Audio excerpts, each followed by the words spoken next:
guys, na ako na buhan nagluto ko guys.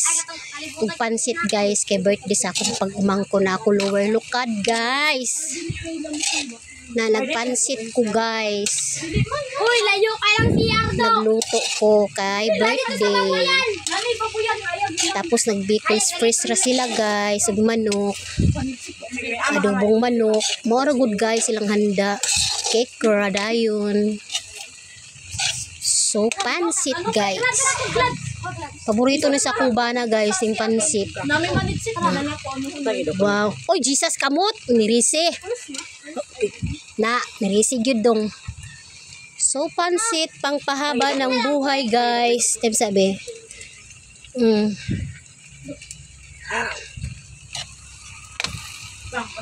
So, dili daw para to ingon sa tag-iya.